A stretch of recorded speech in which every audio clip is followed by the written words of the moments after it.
ওকে, so তাহলে আমাদের chapter 1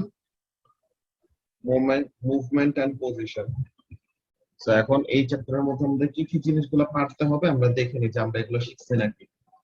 plot and explain distance time graph. আমরা ডিসটেন্স টাইম গ্রাফ আঁকতে পারি, প্লাস ডিসটেন্স টাইম গ্রাফের শেপ কেমন কি থাকলে কেমন টাইপের মোশন রিপ্রেজেন্ট করতেছে ওগুলো এক্সপ্লেইনও করতে পারি, তাই না? Then know and use the relationship between average speed, distance moved and time taken. Average স্পিডের জিনিসটা কি? এভারেজ স্পিডটাকে যদি আমরা ডিফাইন করি, এভারেজ স্পিড মানে হলো total distance travelled divided by total time taken, তাই না জোহাব? তো তাহলে এই জিনিসটা হলো আমাদের এভারেজ স্পিড এর মেইন ডেফিনেশন। ওকে, তো তাহলে এভারেজ স্পিডটা কি? Average speed is equal to distance move divided by time taken. তো এখন এখানের মধ্যে বলতেছে একটা practical investigation, investigate the motion of everyday objects such as toy cars or tennis balls. তো তাহলে তাদের ভেলোসিটি বা তাদের স্পিড আমরা কিভাবে করে বের করতে পারি। এখানে আমাদের এভারেজ স্পিড বের করার অনেক মজার একটা টেকনিক আছে, ওই জিনিসটা যদি আমরা একটু দেখে নিই। লেটস সি, সো দেখো, investigate the motion of everyday object such as toy cars or tennis balls. আমরা কি করব, এরকম একটা ইনক্লাইন্ড একটা র‍্যাম্প নিব। যে মনে করো একটা কার্ডবোর্ড আছে, কার্ডবোর্ডটাকে কি করলাম, এরকম বাঁকায় রাখছি।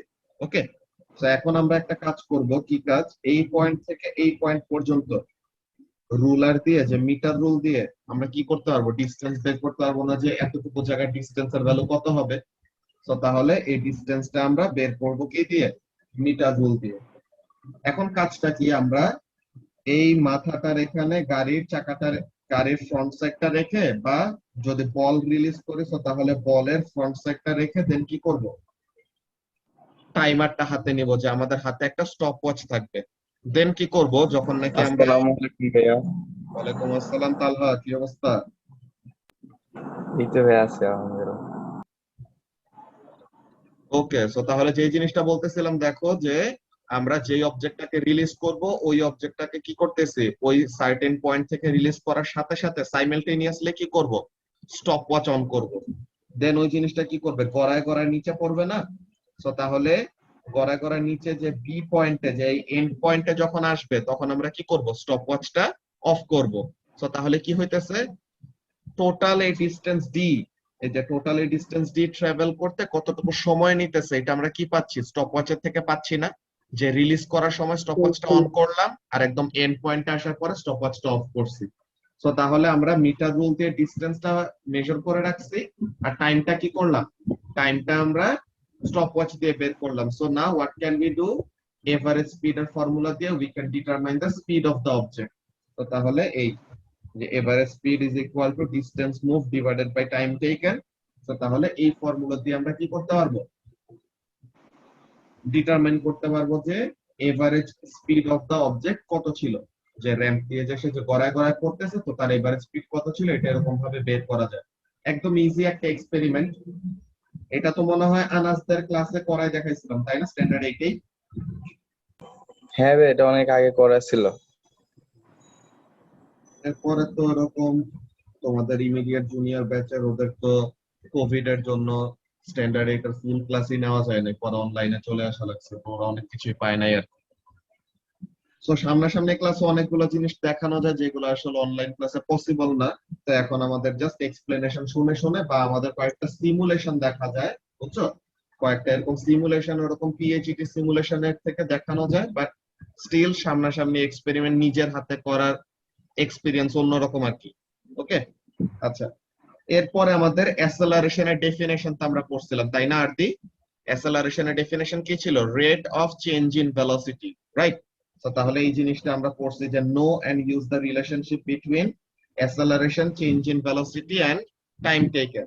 সো এই যে acceleration is equal to change in velocity divided by time, মানে v minus u divided by t। Then plot and explain velocity time graph. আমরা ভেলোসিটি টাইম গ্রাফের গ্রেডিয়েন্ট কি দেয়, ভেলোসিটি টাইম গ্রাফের এরিয়া কি দেয়, এইসব জিনিসগুলো জানি। দেন ভেলোসিটি টাইম গ্রাফ কিভাবে আঁকতে হয়, ভেলোসিটি টাইম গ্রাফের শেপ কেমন হলে বুঝবো যে সে কেমন টাইপের মোশন রিপ্রেজেন্ট করতেছে, তো এইগুলা ব্যাপার আমরা তো লাস্ট ক্লাসে সামারাইজ করে আসছি, রাইট? তো এই যে এখানের মধ্যে বলতেছে যে determine the acceleration from the gradient of velocity time graph. তো এটা তো আমরা জানি যে ভেলোসিটি টাইম গ্রাফের গ্রেডিয়েন্ট আমাদেরকে কি দেয়? অ্যাসেলারেশন দেয়। Then determine the distance travelled from the area under velocity time graph and the time axis. তো তার মানে ভেলোসিটি টাইম গ্রাফের এরিয়া আন্ডার দ্য গ্রাফ আমাদেরকে কি দেয়? ডিসটেন্স ট্রাভেলড এর ভ্যালু দেয়। তো এইসব জিনিসগুলো আমরা অলরেডি জানি। এন্ড আরেকটা ফর্মুলা, এগুলো হলো আমাদের সুভাত ইকুয়েশন। এটা তোমাদেরকে এই লিস্টটা দিয়ে দেই। আমাদের 5টা ইকুয়েশনের এরকম লিস্ট আছে, বুঝছো?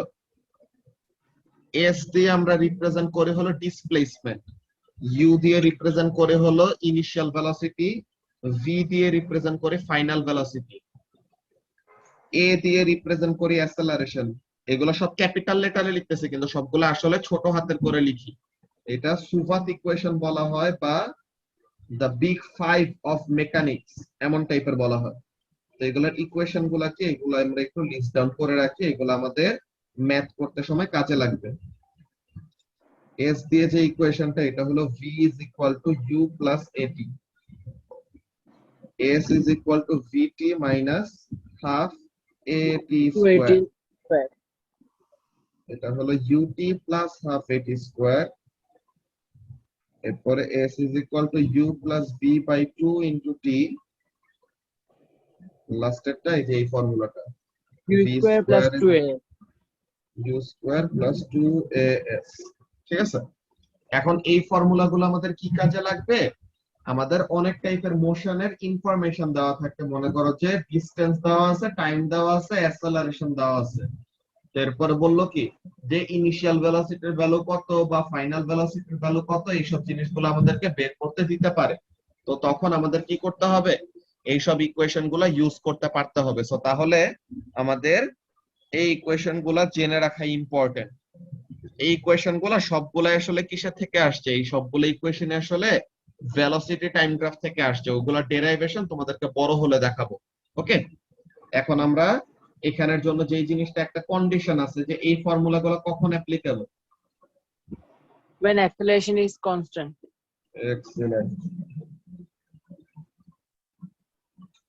These formulae are applicable when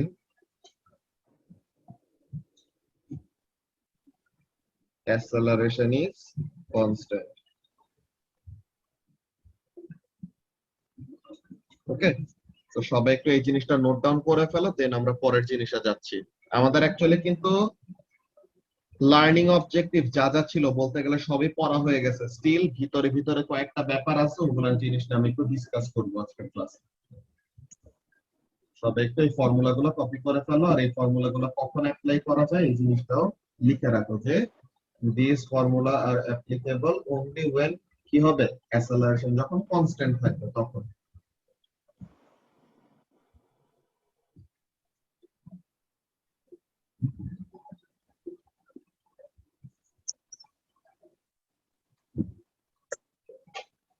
Suma copy করা শেষ? জি স্যার। ওকে, তো তাহলে এখন আমরা পরের দিকগুলোতে যাই। তো এভারেজ স্পিড কি জিনিস আমরা জানি। এখন ইনস্ট্যান্টেনিয়াস স্পিড, এই জিনিসটা আমাদের একটা দরকার আছে, এটা আমাদের এক্সারসাইজ কোশ্চেনে পাবো। তো ইনস্ট্যান্টেনিয়াস স্পিডটা কি? তোমরা যখন নাকি কপি করা হয়নি। ও আচ্ছা, হ্যাঁ কপি করে ফেলো না।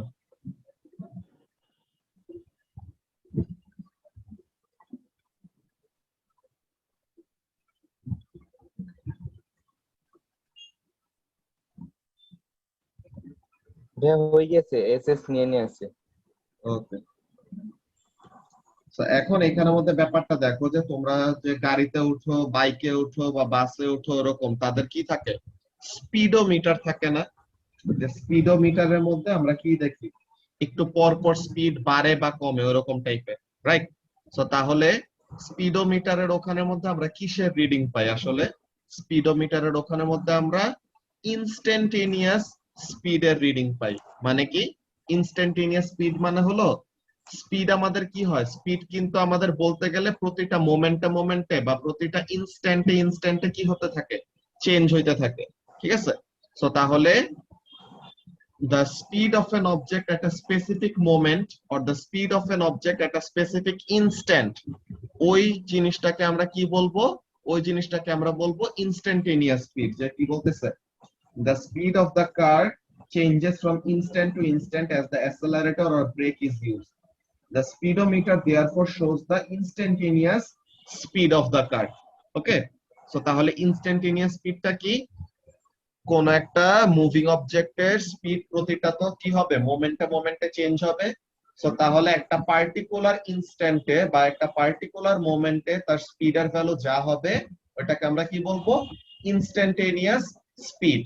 ঠিক আছে, আর এভারেজ স্পিডটা তো আমরা একটু আগেই বলছি যে জার্নির মধ্যে তুমি অনেক টাইপের কাজ করতে পারো। যে মনে করো এমন করছো, কি হয়েছে, তুমি 100 কিলোমিটার যাবা, তো তুমি প্রথমে 30 কিলোমিটার গেছো অনেক তাড়াতাড়ি, 30 কিলোমিটার যে দেন তুমি কিছুক্ষণ দাঁড়ায় আছো, খাওয়া দাওয়া করলা, রেস্ট নিলা, দেন আবার 80 কিলোমিটার পর্যন্ত তুমি গেছো, ওখানে আবার ডিফারেন্ট একটা স্পিডে, এরপরে আবার কিছুক্ষণ রেস্ট নিয়ে দেন আবার তুমি বাকিটুকু ডিস্টেন্স কভার করছো। কিন্তু এভারেজ স্পিড বের করতে সময় আমরা কি করব?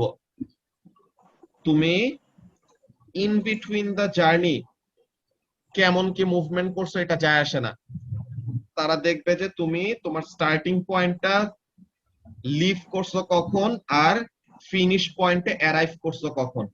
সো তাহলে লিভিং পয়েন্ট আর অ্যারাইভিং পয়েন্ট ওই দুটা টাইমের ভ্যালু থেকে কি পাওয়া যাবে, যে তোমার টোটাল জার্নিতে কত সময় লাগছে, আর এই ফুল জার্নিতে যে টাইম লাগছে ওই টাইমটাতে তুমি কি করছো, 100 কিলোমিটার ডিস্টেন্স কভার করছো। সো তাহলে এভারেজ স্পিডটা কি করবে, টোটাল এই যে ডিস্টেন্স ট্রাভেলড হলো 100 কিলোমিটার আর টোটাল টাইম টেকেন কত, যত টাইম লাগলো ওইটাকে আমরা কি বলবো, distance cover divided by time taken, এটা করলে পরে average speed of the journey পাবো। কিন্তু থ্রু আউট দা জার্নি তুমি কি করছো, একবার বেশি স্পিডে মুভ করছো, একবার কম স্পিডে মুভ করছো, কিছুক্ষণ রেস্টে ছিলা। তো তাহলে ওই সব জায়গাগুলোতে কি প্রত্যেকটা পয়েন্টে যে তোমার স্পিড চেঞ্জ হয়েছে ওইটা হলো ইনস্ট্যান্টেনিয়াস স্পিড। আর ওভারঅল জার্নিতে যে total distance divided by total time করলে পরে যেটা পাবা ওইটা তোমাকে কি দিবে, ইনস্ট্যান্টেনিয়াস স্পিড দিবে। তো তাহলে এভারেজ স্পিড আর ইনস্ট্যান্টেনিয়াস স্পিড এই দুইটা নিয়ে তো কোনো কনফিউশন নাই, আছে?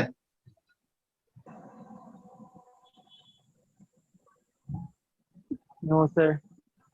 ওকে, সো তাহলে এই ব্যাপারগুলো গেল। দেন আমরা মোশন গ্রাফ এইসব জিনিসগুলো অনেকক্ষণ ধরে দেখছি, তো এগুলাতে প্রবলেম হওয়ার কথা না। দেন মাত্র এই প্র্যাকটিক্যাল ইনভেস্টিগেশনের কথাও বললাম, অ্যাক্সেলারেশন কি জিনিস আমরা জানি। এন্ড এইখানে একটা নতুন জিনিস, light gate and data logger. Light gate কিভাবে করে কাজ করে এই জিনিসটা। সো লাইট গেটের ওয়ার্কিং প্রিন্সিপালটা আমি তোমাদেরকে প্রথমে বুঝাবো, ঠিক আছে? তোমরা ম্যাক্সিমাম মানুষই অলরেডি জানার কথা, বাট স্টিল একটা রিক্যাপ হয়ে যাবে আর কি। ওকে, সো লাইট গেট কিভাবে করে কাজ করে আর দিকে জানো?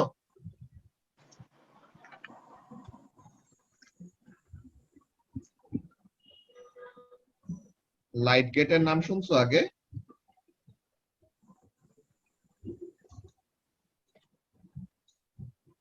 হ্যাঁ ভাইয়া। লাইট গেট এন্ড ডেটা লগার কিভাবে করে কাজ করে ওই জিনিসটা আমরা একবার রিক্যাপ করে নিই। তো কাজটা কেমন দেখো। তো এই মনে করো এই হলো আমাদের একটা লাইট গেট, যে কি করে, লাইট এমিট করে। আর এই পাশে থাকে হলো একটা রিসিভার। দেন এইদিকে আরেকটা লাইট গেট, এদিকে আরেকটা রিসিভার, এদিকে আরেকটা লাইট গেট, আরেকটা রিসিভার। এখন এই লাইট গেট আর রিসিভার গুলো দিয়ে আমরা আসলে কি কাজ করি, আমাদের মাঝে দিয়ে আমরা কি করব, কোন একটা অবজেক্টকে মুভ করাবো। যে মনে করো একটা ট্রলি বা কোন একটা গ্লাইডার মুভ করাবো, আমরা কি করি, উপরে গ্লাইডারের উপরে আমরা একটা কার্ড রেখে দেই। এই কার্ডটাকে বলা হয় ইন্টারাপ্টার কার্ড। ওকে,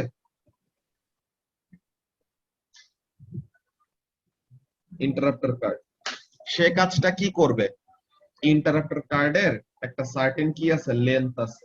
ওকে, ইন্টারাপ্টার কার্ডের একটা সার্টেন লেন্থ আছে।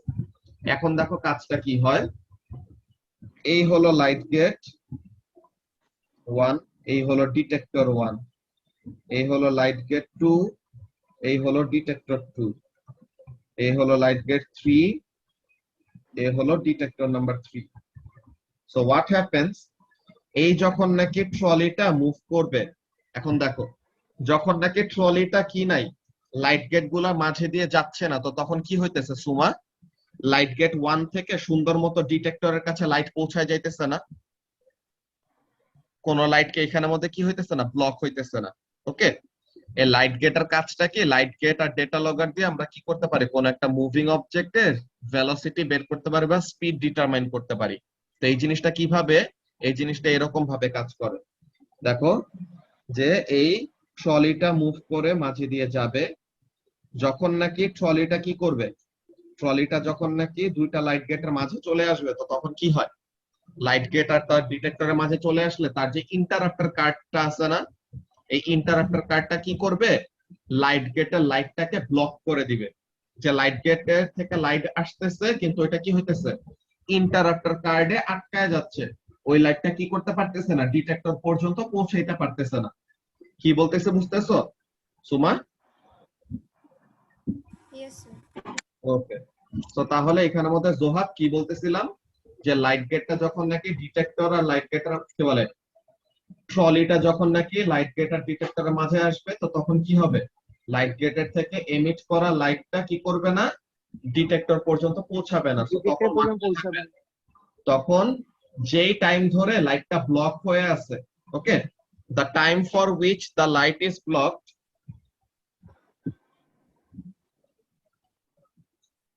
the time for which the light is blocked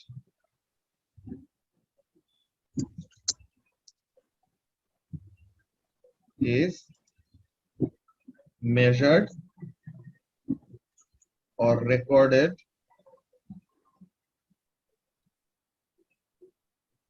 by the detector. যে ডিটেক্টর যতক্ষণ ধরে লাইটটা পাচ্ছে না, যে প্রথমে তো যখন নাকি লাইট গেট আর ডেটা, লাইট গেট আর ডিটেক্টরের মাঝে যখন কোনো ইন্টারাপ্টার কার্ড নাই, তো তখন তো সুন্দর মতো লাইট পাচ্ছে, তখন কোনো প্রবলেম নাই। কিন্তু যখনই নাকি কি করলো, ট্রলিটা লাইট গেট আর তার ডিটেক্টরের মাঝে চলে আসলো, তো তখন কি হবে, ইন্টারাপ্টার কার্ডটা লাইটটাকে কি করে দিচ্ছে, ব্লক করে দিচ্ছে। তো এই যে লাইটটা ব্লক হয়ে যাচ্ছে, তো তখন কি হবে, ডিটেক্টরটা লাইট পাওয়া বন্ধ করে দিবে। জাস্ট যে মোমেন্ট থেকে ডিটেক্টরটা লাইট পাওয়া বন্ধ করলো, ওই সময় থেকে কি করা শুরু করবে, সে টাইমটাকে রেকর্ড করা শুরু করবে।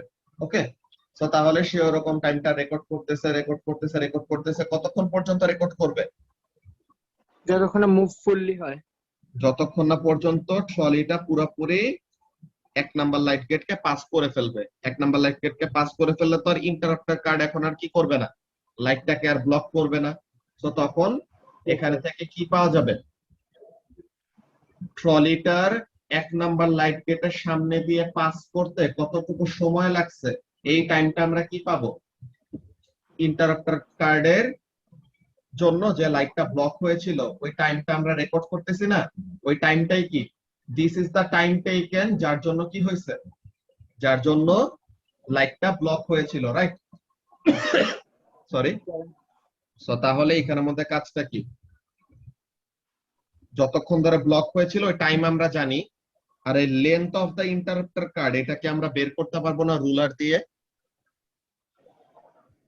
সো তাহলে Yes, sir, রুলার দিয়ে পারবো। আমরা কি করতে পারবো আরমান, রুলার দিয়ে আমরা এরকম ইন্টারাপ্টার কার্ডের লেন্থটা বের করলাম, আর কতক্ষণ ধরে লাইটটা ব্লক ছিল ওই টাইমটা আমরা কি করতেছি, ডেটা লগার থেকে বা ডিটেক্টর থেকে ওখানে থেকে পাচ্ছি।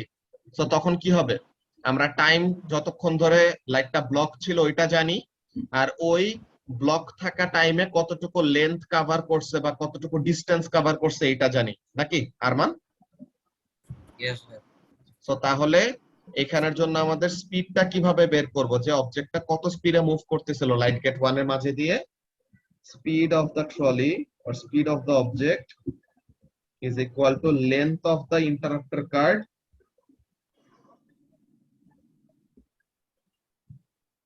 divided by time for which that light was blocked.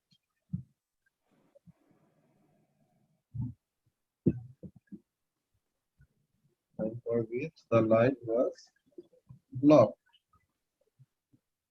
Okay, so তাহলে এইভাবে করে আমাদের কি কাজ করে আর দি, এইভাবে করে আমাদের লাইট গেট আর ডেটা লগার দিয়ে আমরা কি করতে পারি, we can determine the speed of objects. এই জিনিসটা কি বুঝতে পারছো?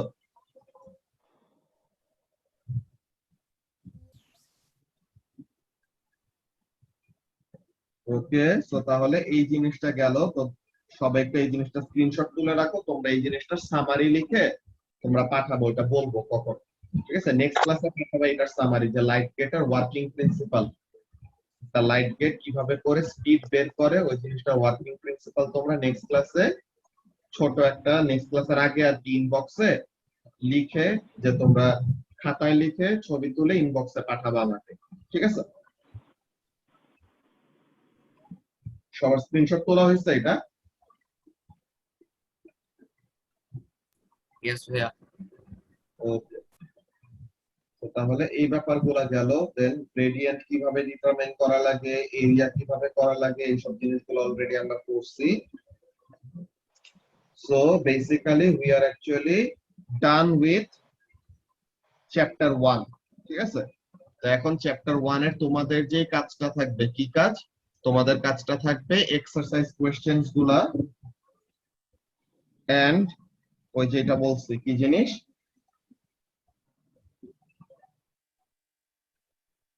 light gate and data logger এর working principle. So exercise questions of chapter 1 R light gate R data logger এর working principle এর একটা সামারি লিখে নেক্সট ক্লাসের আগে সাবমিট করবা। তো নেক্সট ক্লাসে আমরা এইগুলোর সলিউশন করব আর কি, ঠিক আছে? কারো কি চ্যাপ্টার 1 রিলেটেড কোনো কনফিউশন আছে, যে কোনো পার্ট বুঝো নাই বা এমন কিছু আছে?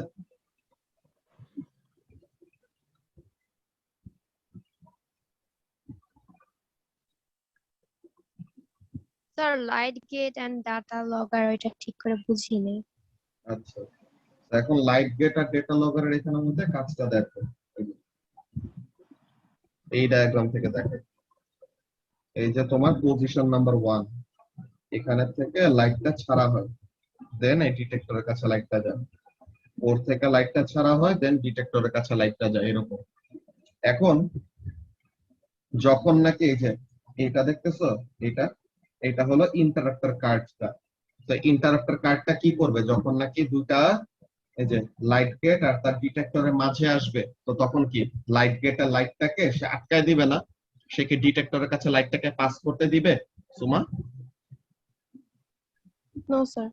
তো তাহলে এই যে ডিটেক্টরের কাছে যে লাইটটাকে পাস করতে দিল না, তো তখন ডিটেক্টরটা কি করে, এই যে ইলেকট্রনিক টাইমার অর ডেটা লগারের মধ্যে টাইমটাকে রেকর্ড করে রাখে, যে কতক্ষণ ধরে সে লাইটটা পাইলো না, ওই টাইমটা কি থাকবে, এই ইলেকট্রনিক টাইমারে রেকর্ড করা থাকবে। তো তাহলে যতক্ষণ এই ইন্টারাপ্টার কার্ডটা এই লাইট গেট আর তার ডিটেক্টরের মাঝে থাকবে, ততক্ষণ পর্যন্ত লাইটটা কি থাকবে, ব্লকড। তো তাহলে এই ইন্টারাপ্টার কার্ডটা এরকম মুভ করে এমন চলে আসার পর, তো তখন কি হয়ে যাবে, এই জায়গাটা ওপেন হয়ে যাবে নাকি? তো তখন আবার কি করতে পারবে, লাইট গেটের থেকে ডিটেক্টর পর্যন্ত লাইটটা পাস হইতে পারবে। সো এখানের মধ্যে আমরা কাজটা কি করলাম, এই ইন্টারাপ্টার কার্ডের যে লেন্থ আছে না একটা, এই লেন্থ অফ দ্য ইন্টারাপ্টার কার্ডটা কি, this is actually responsible for what, this length of the interrupter card is responsible, যার জন্য কি হচ্ছে, লাইটটা ব্লক হয়ে যাচ্ছে নাকি? হ্যাঁ স্যার। সো তাহলে এই length of the interrupter card, এটা কি, এই ডিসটেন্সটা কভার করতে কতটুকু সময় লাগতেছে, ওই টাইমটাই আমরা পাবো না ইলেকট্রনিক টাইমার থেকে, যে এই length of the interrupter card সমান ডিসটেন্স কভার করতে কতটুকু সময় লাগলো, এই জিনিসটাকে দিয়ে তখন আমরা কি করতে পারবো, we can determine the speed of the object. তাড়াতাড়ি মুভ করবে নাকি অনেক আস্তে আস্তে কার্ডটা মুভ করবে? এটা ডিপেন্ড করে তুমি কেমন ভাবে সিমুলেশনটা করো বা এক্সপেরিমেন্টটা সেটআপ করো। তাড়াতাড়ি করলেও আস্তে আস্তে করলেও যায় আসে না, এটা ইলেকট্রনিক টাইমার, তো তো রিঅ্যাকশন টাইমের কোনো ইফেক্ট নাই। এটা যদি অটোমেটিক। তাড়াতাড়ি করতে আপনার টাইমটা রেকর্ড করা যাবে?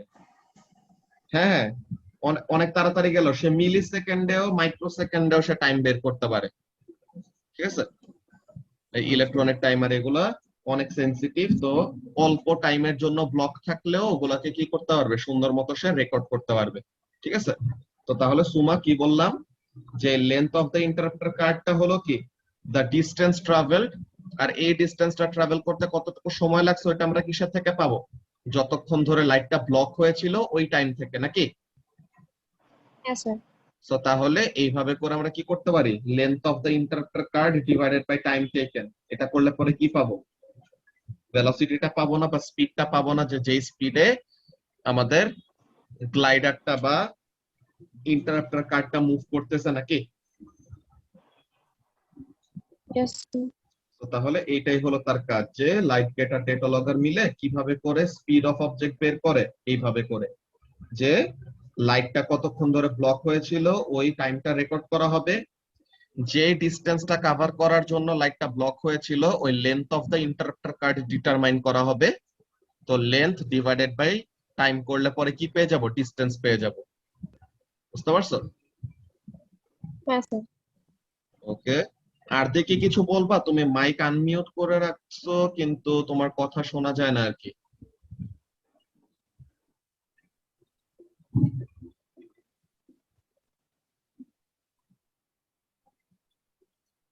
তোমার যদি মাইকে ওরকম প্রবলেম করে দেন তাহলে তুমি চ্যাটেও লিখতে পারো, সমস্যা নাই। ঠিক আছে,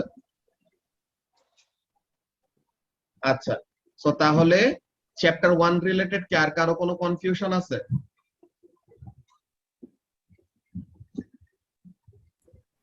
Yeah.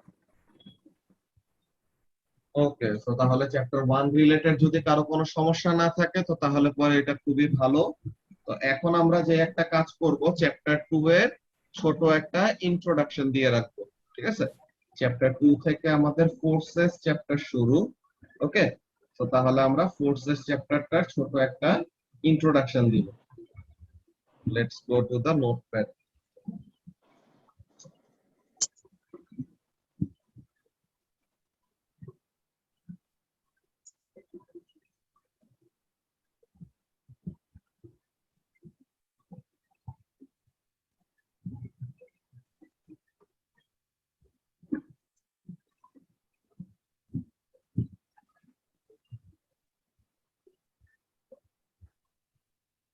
Chapter 2, Sources and Shape.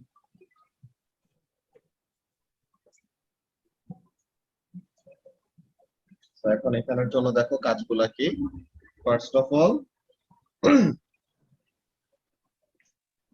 Forces and শেপের মধ্যে আমাদের প্রথমে বোঝা লাগবে যে ফোর্স কি জিনিস।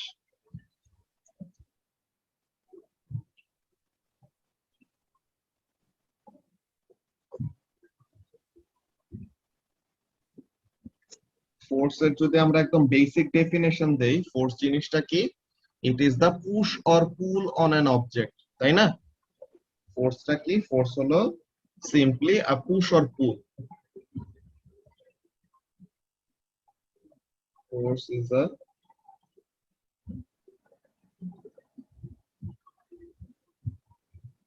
Push or pool on an object. এখন ফোর্স কয় টাইপের আছে, যে ফান্ডামেন্টাল কয় টাইপের ফোর্স আছে আরমান?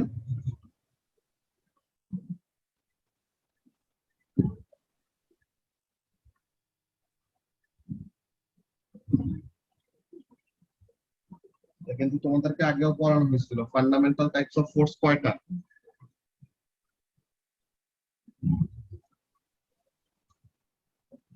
ফান্ডামেন্টালি আমরা যদি বলি যে একদম বেসিক টাইপ অফ ফোর্স হলো আমাদের চারটা।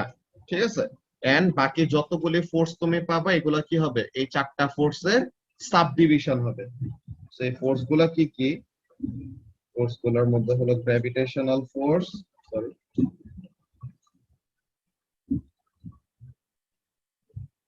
gravitational force, electromagnetic force,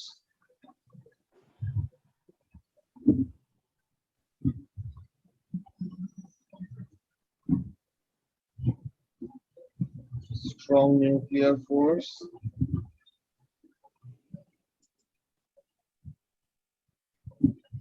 আর weak nuclear force। ঠিক আছে, তো আমাদের ফান্ডামেন্টালি কয় টাইপের ফোর্স আসলে এক্সিস্ট করে? দেয়ার আর অনলি 4 টাইপস অফ ফোর্সেস। আর বাকি যত তুমি ফোর্সের নামই বলো না কেন সবগুলি কি হবে? এই যে 4টা ফোর্সের টাইপ লিখলাম, এই 4টা ফোর্সের মধ্যেই কি হবে? তারা এক একজনের সাব ডিভিশন আর কি। ঠিক আছে, তো এখন গ্র্যাভিটেশনাল ফোর্স জিনিসটা কি? গ্র্যাভিটেশনাল ফোর্স কি জিনিস কেউ বলতে পারবা?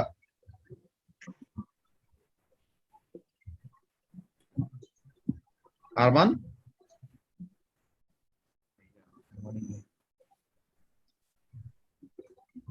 গ্র্যাভিটেশনাল ফোর্সটা কি? গ্র্যাভিটেশনাল ফোর্সটা হলো it is the attractive force between any two masses, কি বলে, between any two objects which have mass. যে তোমার একটা ওয়েট আছে না, ওয়েটটা কি? ওয়েটও তো একটা গ্র্যাভিটেশনাল ফোর্স। এটা কেন আসে?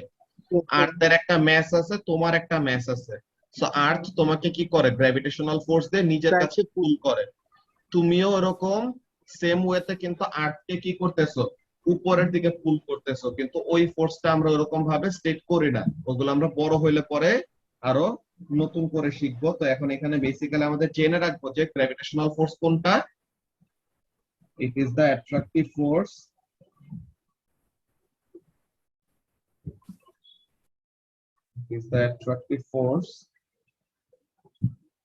between any two objects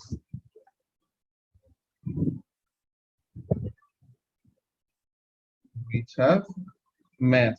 তো তার মানে ম্যাস ওয়ালা যে কোনো দুইটা অবজেক্টের মধ্যে কি কাজ করে? ম্যাস ওয়ালা যে কোনো দুইটা অবজেক্টের মধ্যে গ্র্যাভিটেশনাল ফোর্স অফ অ্যাট্রাকশন কাজ করে, যেটাকে আমরা কি নামে ডাকি? ওয়েট বলি। ঠিক আছে, এই যে সানের অ্যাবাউটে যে আর্থ রোটেট করে, এই জিনিসটা কেন? বিকজ সান তার অনেক স্ট্রং একটা গ্র্যাভিটেশনাল ফোর্স দিয়ে আর্থকে কি করে রাখছে? অরবিটে ধরে রাখছে। দেন আর্থের চারপাশে যে আমাদের মুন, যে আমাদের চাঁদ যে অরবিট করে, তো ওই জিনিসটা কেন? বিকজ আর্থের এত স্ট্রং গ্র্যাভিটেশনাল ফোর্স কি করছে? মুনকে তার অ্যারাউন্ডে ওরকম অরবিট করাইতেছে। ঠিক আছে, এইসব জিনিসগুলো আমরা অ্যাস্ট্রোফিজিক্স চ্যাপ্টারের মধ্যেও পাবো। তো গ্র্যাভিটেশনাল ফোর্সের ব্যাপার এখন এতটুকু লিখে রাখলাম, পরে আমরা আবার আসবো এটা নিয়ে। এখন ইলেকট্রোম্যাগনেটিক ফোর্সটা কি? এটা আসলে আমাদের যে কোনো চার্জড পার্টিকেল বা যে কোনো ম্যাগনেটিক অবজেক্ট, চার্জড পার্টিকেল মানে কি? তার পজিটিভ বা নেগেটিভ, তাই তো? তো তাহলে যে কোনো চার্জড পার্টিকেলের মধ্যে কি হইতে পারে? অ্যাট্রাকটিভ ফোর্সও হইতে পারে, রিপালসিভ ফোর্সও হইতে পারে। অ্যাট্রাকশন কাদের মধ্যে হয়? সেম টাইপ অফ চার্জের মধ্যে অ্যাট্রাকশন হয় নাকি রিপালশন হয়? রিপালশন হয়। সেম চার্জেস রিপেল, আর অপোজিট চার্জের মধ্যে কি হবে? অ্যাট্রাক্ট। অ্যাট্রাকশন। Very good. ওরকম সেম ওয়েতে আমাদের ম্যাগনেটিক ফিল্ডের ম্যাগনেটিক পোল আছে না, নর্থ পোল আর সাউথ পোল। তো এখন নর্থ পোল আর নর্থ পোল দুইটা সেম পোলের মধ্যে কেমন টাইপের ফোর্স কাজ করবে? অ্যাট্রাকটিভ ফোর্স নাকি repulsive force? Repulsive force. Repulsive force. কেন? বিকজ লাইক পোলস রিপেল, আর অপোজিট পোলস কি করবে? যে নর্থ আর সাউথ কি করবে? They will attract each other, নাকি? Yes sir.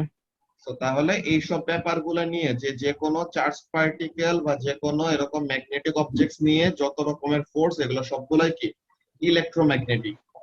এখন তোমরা এই জিনিসটা শুনলে পরে অবাক হবা যে অ্যাকচুয়ালি কি, তোমরা যে সব নরমাল রিঅ্যাকশন ফোর্স পড়ে আসছো, টেনশন ফোর্স, দেন ফ্রিকশন ফোর্স, এয়ার রেজিস্ট্যান্স, এগুলো আসলে সবগুলাই কি? এগুলো আসলে সবগুলাই আমাদের ইলেকট্রোম্যাগনেটিক ফোর্সের আন্ডারে পড়ে। কেমন? ফ্রিকশন ফোর্সটা আমাদের মধ্যে এরকম কাজ করে। কি কাজ করে? যে তুমি একটা সারফেস দেখতে তোমার কাছে যতই স্মুথ মনে হোক না কেন, ঠিক আছে, একটা সারফেস কিন্তু 100% স্মুথ কখনো হয় না। তুমি যদি জুম করে দেখো তখন দেখবা যে একটা সারফেসের মধ্যে অলওয়েজ কি আছে? এরকম গ্রুভ মার্ক আছে, বুঝছো? এরকম উঁচা নিচে এমন আছে। তো তুমি যখন নাকি কোন একটা অবজেক্টকে তুমি যখন নাকি কোন একটা অবজেক্ট এরকম মুভ করাইতে না, যে ফ্লোরের উপর দিয়ে তুমি কোন একটা বক্সকে মুভ করাবা, তো তখন কি হবে? এই যে ফ্লোরের সাথে এই বক্সের এই যে উঁচা নিচা যে জায়গাগুলো আছে এগুলোর মধ্যে ফ্রিকশন কাজ করবে। কিভাবে? যে এইখানে আমাদের স্পেসিফিক কয়েকটা চার্জ আছে, পজিটিভ নেগেটিভ এরকম, আর আমাদের এই বক্সেরও কি আছে, প্রত্যেকটা জিনিস অ্যাটম দিয়ে বানানো না? তো প্রত্যেকটা জিনিস অ্যাটম দিয়ে বানানো, আর অ্যাটমের মধ্যে কি থাকে? প্রোটন থাকে, ইলেকট্রন থাকে, নিউট্রন থাকে। তো তার মানে সবকিছুর মধ্যে কি আছে, এরকম পজিটিভ নেগেটিভ চার্জ আছে। যদি পজিটিভ আর নেগেটিভ চার্জ কি থাকে, ইকুয়াল অ্যামাউন্টে থাকে, তো তখন কি তাদেরকে আমরা নিউট্রাল বলি। আর একজনের যদি বেশি পজিটিভ থাকে বা বেশি নেগেটিভ থাকে, তো তখন তাদেরকে আমরা কি বলি? চার্জ বলি। যে বেশি পজিটিভ থাকলে পজিটিভলি চার্জ, বেশি নেগেটিভ থাকলে নেগেটিভলি চার্জ। এমন কোন কিন্তু আমাদের এমন অবজেক্ট হয় না যে নাকি পুরাটাই নেগেটিভ বা পুরাটাই পজিটিভ। তার কি থাকে? Are certain number of positive charge, certain number of negative charge আছে। দেন আমরা দেখি যে কোনটা বেশি। যে জিনিসটা এক্সেসে থাকে আমরা বলি যে সে ওই চার্জ। যে মনে করো ইলেকট্রন আছে 5টা, প্রোটন আছে 4টা, তো তার মানে কি একটা ইলেকট্রন বেশি। তো এই যে একটা ইলেকট্রন বেশি, তো তার মানে তার কি নেগেটিভ চার্জের অ্যামাউন্ট বেশি। তো এর জন্য আমরা অবজেক্টটাকে কি বলি? Negatively charged object. ঠিক আছে? তো এরকম এখানের মধ্যে কি হয়, যখন নাকি আমরা এমন ফ্লোরের উপর দিয়ে কোন একটা কিছু মুভ করে নিয়ে যাব, বা কোনো মাঠের মধ্যে যে বল কিক করি, তো তখন বলটা গড়ায় গড়ায় গড়ায় গড়ায় একসময় থেমে যায়। এই জিনিসটা কেন? এরকম ফ্রিকশনের জন্য। তো এই ফ্রিকশন ফোর্সটা কিন্তু আমাদের নতুন কোনো টাইপ অফ ফোর্স না, এটা কি ফোর্সের আন্ডারে পড়ে? ইলেকট্রোম্যাগনেটিক ফোর্সের আন্ডারে একটা সাবডিভিশন হলো কি? Friction force. ওরকম সেম ওয়েতে আমাদের নরমাল রিঅ্যাকশন ফোর্স, এই কথা তোমাদেরকে স্ট্যান্ডার্ড এইটা থাকতে সময় বলছিলাম যে আমরা অ্যাকচুয়ালি কোনো কিছু কি করি না, আসলে টাচ করি না। প্রত্যেকটা জিনিসের মধ্যে কি আছে? অ্যাটম দিয়ে বানানো, তো তার মানে প্রত্যেক জনেরই কি আছে? এরকম অ্যাটমের আউটার শেলে ইলেকট্রনস আছে, তাই না? সো এই ইলেকট্রনস গুলোর মধ্যে কি হবে? ইলেকট্রন তো নেগেটিভলি চার্জ, তো তাহলে নেগেটিভ আর নেগেটিভ চার্জের মধ্যে কি হবে? রিপালশন হবে। সো আমি যে কোন একটা অবজেক্ট ধরা ট্রাই করব, কোন একটা অবজেক্ট টাচ করতে গেলে, তো তখন কি হবে? আমার ফিঙ্গার টিপে যে অ্যাটম আছে, ওই অ্যাটমের আউটার শেলে আছে ইলেকট্রন। যাকে টাচ করতে চাইতেছি তারও অ্যাটমের আউটার শেলে কি আছে? ইলেকট্রন। তো এই দুইটা ইলেকট্রন কি করবে? রিপেল করবে না? তো অ্যাকচুয়ালি আমরা কোনো কিছু আসলে টাচ করতে পারি না। আচ্ছা, এই মিটিং এর টাইমার 1 মিনিটের কম আছে, তোমরা নেক্সটটাই জয়েন করো, ওখানে কন্টিনিউ করতেছি।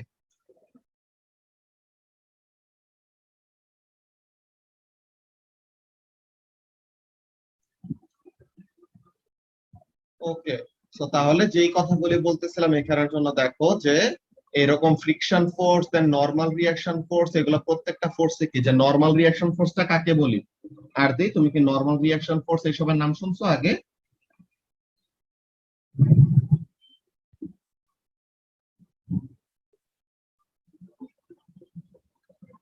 I don't know, sir. আচ্ছা, তো তাহলে এখানে একটা ফোর্স আছে, বুঝছো? যে আমাদের কি আছে, we have a weight, right? যে আর্থ আমাদেরকে কি করতেছে, একটা গ্র্যাভিটেশনাল ফোর্স দিয়ে নিচে টেনে নিয়ে যাওয়ার ট্রাই করতেছে, যে earth is attracting us towards the centre of the earth, right? তো এখন what we try to do, আমরা তো মাটির নিচে যাইতে চাবো না, তো তখন ওখানে আমরা যদি কোনো গ্রাউন্ডের সাথে যদি কন্ট্যাক্টে থাকি, বা কোনো সলিড সারফেসের সাথে যদি কন্ট্যাক্টে থাকি, তো তখন কি হবে? আমাদের পায়ে, মনে করো খালি পায়ে আছো বা জুতা পরে আছো, যেটাই হোক, তো তখন তাদের প্রত্যেকটা জিনিস কি দিয়ে বানানো? আর কি অ্যাটম দিয়ে বানানো না? Yes, sir. আচ্ছা, তো এখন প্রত্যেকটা জিনিস অ্যাটম দিয়ে বানানো, অ্যাটমের আউটার শেলে কি থাকে? ইলেকট্রন। Electrons. ওকে, তো এখন ইলেকট্রনের চার্জ কি, পজিটিভ নাকি নেগেটিভ? Negative. নেগেটিভ। তো তাহলে তোমার শুয়ের অ্যাটম গুলার আউটার শেলে ইলেকট্রনস আছে। তুমি যে ফ্লোরের উপরে দাঁড়ায় আছো, তো তখন তারও অ্যাটমের আউটার শেলে কি আছে? ইলেকট্রনস আছে না? তো এখন তোমার জুতার ইলেকট্রন গুলি আর তুমি যে ফ্লোরের উপর দাঁড়ায় আছো ওই ইলেকট্রন গুলি, তারা কি করবে? ইলেকট্রন ইলেকট্রনের মধ্যে অ্যাট্রাকশন হবে নাকি রিপালশন হবে? Repulsion. রিপালশন কাজ করবে। তো তাহলে হোয়াট দে ডু, যে ফ্লোরের ইলেকট্রন গুলি তোমার জুতার ইলেকট্রন গুলাকে কি করবে? উপরের দিকে একটা ফোর্স এক্সার্ট করবেন, যে রিপেল করবে মানে কি তার কাছ থেকে দূরে সরাই দিবে। সো তাহলে the floor will exert an upward force on your body, যেই বডির পার্টটুকু কি আছে ফ্লোরের সাথে কন্ট্যাক্টে আছে। সো তাহলে ফ্লোর থেকে তুমি কি পাবা, এরকম আপওয়ার্ড ফোর্স পাবা। যে আপওয়ার্ড ফোর্সটাকে কি বলা হয়, এই আপওয়ার্ড ফোর্সটাকে বলা হয় নরমাল রিঅ্যাকশন ফোর্স। ওকে, সো তাহলে নরমাল রিঅ্যাকশন ফোর্সের কাহিনীটা কি, যে যখন নাকি তুমি কোন একটা সলিড অবজেক্টের সাথে বা সারফেসের সাথে কন্ট্যাক্টে আসো, তো তখন কি হবে, দিস নরমাল রিঅ্যাকশন ফোর্স তোমার ওয়েটটাকে ব্যালেন্স করে। ঠিক আছে, যে আমরা মাটিতে দাঁড়ায় থাকলে বা ফ্লোরে দাঁড়ায় থাকলে আমরা নিচে চলে যাই না কেন, আর্থ তো আমাদেরকে নিচের দিকে পুল করতেছে। সো তাহলে আমরা নিচে চলে যাচ্ছি না কেন, বিকজ আমরা যেই সারফেসের উপরে দাঁড়ায় আছি বা বসে আছি বা শুয়ে আছি, যেটাই করে তো তখন ওই সারফেস কি করতেছে, আমাদেরকে একটা নরমাল রিঅ্যাকশন ফোর্স দিচ্ছে না। তাই নরমাল রিঅ্যাকশন ফোর্সটা কি করে, ওয়েটটাকে ব্যালেন্স করে দেয়। সো নরমাল রিঅ্যাকশন ফোর্সটা যদি ওয়েটটাকে ব্যালেন্স করে দেয়, তো তখন আমাদের কি হয় না, আমাদের উপরে রেজাল্টেন্ট কোনো ফোর্স থাকে না। তো এর জন্য আমরা যেখানে ছিলাম ওখানেই থাকতে পারি। বুঝতে পারছো আরতি? Yes, sir. ওকে, আচ্ছা। সো এখন স্ট্রং নিউক্লিয়ার ফোর্স এই জিনিসটা আসলে কি, এটা আমাদের খুবই ইম্পর্টেন্ট একটা ফোর্স, যেগুলো আমরা স্ট্রং নিউক্লিয়ার, উইক নিউক্লিয়ার এগুলো আমরা রেডিও অ্যাক্টিভিটি চ্যাপ্টারে পড়বো। জাস্ট এখানে ছোট একটা কোয়েশ্চেন করি। আরমান বলো তো, অ্যাটম কি দিয়ে বানানো?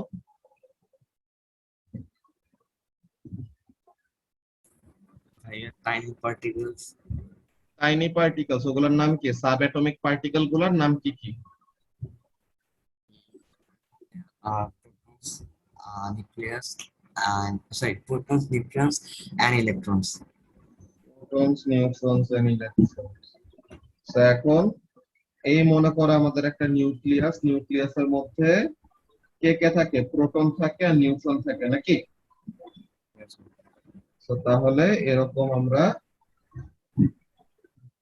মনে করো একটা অ্যাটম আঁকলাম, তাহলে একটা নিউক্লিয়াস আঁকলাম, যার এখানের মধ্যে কি আছে, এমন প্রোটনস আর নিউট্রনস গুলি আছে।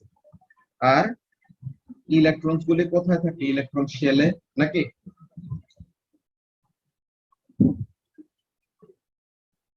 এখন এই ইলেকট্রন শেল গুলাতে ইলেকট্রন থাকে, প্রোটন হলো 4টা, তো তাহলে ইলেকট্রনও কয়টা থাকবে, 4টা থাকবে। ওকে, সো এখন দেখো এই যে নিউক্লিয়াস, ওকে, এই নিউক্লিয়াসের মধ্যে প্রোটনস আছে, নিউট্রনস আছে। এখন আমরা মাত্র ইলেকট্রোম্যাগনেটিক ফোর্সের মধ্যে একটা কথা বলে আসছি, যে সেম চার্জড পার্টিকেলরা কি করে, অ্যাট্রাক্ট করে নিজেদেরকে নাকি রিপেল করে? সেম চার্জওয়ালা পার্টিকেলরা কি করবে, প্রোটন আর প্রোটনের মধ্যে কি হবে, অ্যাট্রাকটিভ ফোর্স কাজ করবে নাকি রিপালসিভ ফোর্স কাজ করবে? আরমান? Yes, yeah. প্রোটন আর প্রোটনের মধ্যে কি কাজ করবে, অ্যাট্রাকটিভ ফোর্স নাকি রিপালসিভ ফোর্স, এটা জিজ্ঞাসা করছি। We are repulsive. রিপালসিভ। তো এখন রিপালসিভ ফোর্স যদি কাজ করে, তো তখন এই প্রোটনটা এই প্রোটনটাকে এদিকে ফোর্স দিবে, এদিকে এইদিকে এইদিকে। তো তাহলে প্রোটন গুলা নিজেদেরকে রিপেল করে কি করতেছে, তারা নিউক্লিয়াসের থেকে বের হয়ে চলে যাওয়ার ট্রাই করতেছে না, বা নিউক্লিয়াসটাকে ভেঙে ফেলার ট্রাই করতেছে না। যে প্রোটন আর প্রোটন তো সেম চার্জ, তো তাহলে তারা কি করবে, একজন আরেকজনকে রিপেল করে করে নিউক্লিয়াসটাকে ভেঙে ফেলার ট্রাই করবে। কিন্তু নিউক্লিয়াসটা তো ভেঙে যায় না, নিউক্লিয়াসটা তো জায়গা মতো তাকে ধরে রাখে, প্রোটন গুলাকে রিপালশনের সত্ত্বেও তাদেরকে চলে যেতে দেয় না। তো তাহলে how is that possible, proton proton তো রিপেল করে নিউক্লিয়াসটা ভেঙে যাওয়ার কথা, তো তাহলে নিউক্লিয়াসটা ভাঙে না কেন? We are nucleus attract করে ওই কারণে। নিউক্লিয়াসটা কিভাবে অ্যাট্রাক্ট করবে, অ্যাট্রাক্ট করার জন্য তো একটা ফোর্স এক্সার্ট করতে হবে, ওই ফোর্সটা কি? The electromagnetic force. না, ইলেকট্রোম্যাগনেটিক ফোর্সটা তো অ্যাট্রাকশন রিপালশন। এখানে তো তুমি দেখলাই যে প্রোটন আর প্রোটন পজিটিভ চার্জ, তো তাদের ইলেকট্রোম্যাগনেটিক ফোর্সটা কি, রিপালসিভ, যে একজন আরেকজনের থেকে দূরে চলে যাওয়ার ট্রাই করতেছে। তো তাহলে পরে নিউক্লিয়াসটা ভেঙে যায় না কেন? রিপালশন যখন হচ্ছে তো তাহলে নিউক্লিয়াসটা ভেঙে যাওয়ার কথা, তো ভেঙে যাচ্ছে না কেন?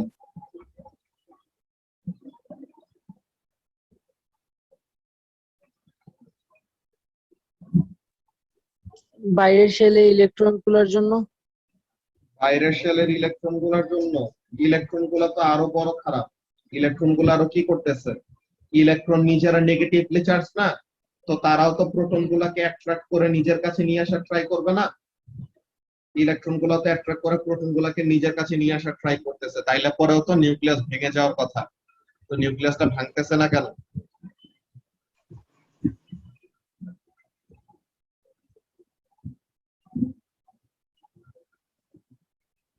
তোমাদেরকে এগুলা পড়া আগে পড়ায় তো তাহলে লাভটা কি হয়? আর তো নতুন আসছে, ওর তো এই জিনিস জানার কথা নয়, এইসব চ্যাপ্টার পড়া নাই তোমাদের, তো এগুলা জিনিস আগে পড়ানো হয়েছে। এটা কি স্ট্রং নিউক্লিয়ার ফোর্স নামের একটা ফোর্স আছে, যেটা কি করে, যেটা নিউক্লিয়াসটাকে বাইন্ড করে রাখে, যে নিউক্লিয়াসটাকে তার জায়গা মতো আটকায় রাখে। এই যে প্রোটন প্রোটন নিজেদের মধ্যে রিপালশন করতেছে, তাইলে পরেও কি করতে দেয় না, নিউক্লিয়াসটাকে ভাঙতে দেয় না। কে এই কাজটা করে? স্ট্রং নিউক্লিয়ার ফোর্সটা নিউক্লিয়াসটাকে আটকায় রাখে। তো তাহলে স্ট্রং নিউক্লিয়ার ফোর্সের কাজটা কি? ইট binds the nucleus together. ঠিক আছে, তো স্ট্রং নিউক্লিয়ার ফোর্সের কাজটা কি, সে কি করে, নিউক্লিয়াসটাকে এরকম বাইন্ড করে রাখে। তোমাদেরকে এরকম জিনিসগুলো এক্সট্রা ইনফরমেশন গুলো দিলে তোমরা যদি মনেই রাখতে না পারো, তো তাহলে আমার স্টুডেন্ট আর বাইরের কোচিং এর স্টুডেন্ট, ওদের মধ্যে ডিফারেন্সটা থাকলো কোথায়? তোমাদের যখনই বলা হয় যে এই জিনিসটা সিলেবাসের বাইরে বা এই জিনিসটা তোমাদের এক্সট্রা নলেজ, তাহলে পরে তোমাদের কান বন্ধ হয়ে যায়, তোমরা নিজেরা নোট ডাউন করা বন্ধ করে দাও, এইসব ইনফরমেশন তোমাদের মাথায় থাকে না। অবশ্য তোমাদের তো পড়ার জিনিসে মাথায় থাকে না, তোমাদের এক্সট্রা ইনফরমেশন এগুলো তো মাথায় থাকে, এটা তো দূরের কথা। ব্যাচ আফটার ব্যাচ খালি এরকম শিফট করলেই তো হবে না তোমাদের, যদি এই কাজটা তো তোমাদের রিভিশনের মতো হওয়ার কথা, তোমরা উল্টে এখন আবার এখানে নতুন স্টুডেন্টের মতো শিখতেছো, তো তাইলে পরে কেমনে হবে?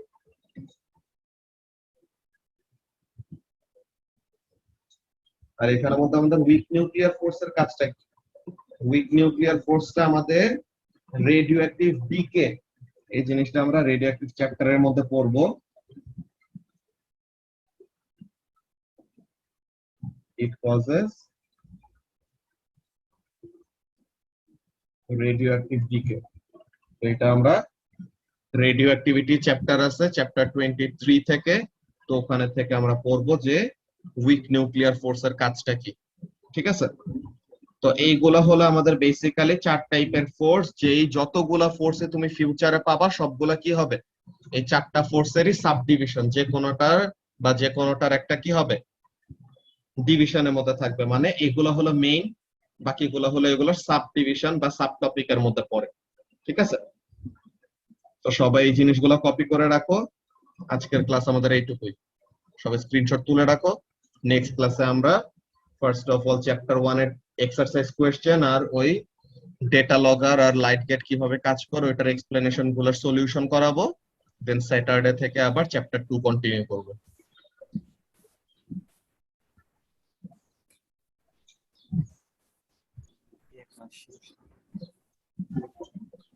ওকে, তো তাহলে আজকের ক্লাস আমরা এখানে শেষ করতেছি। আল্লাহ হাফেজ।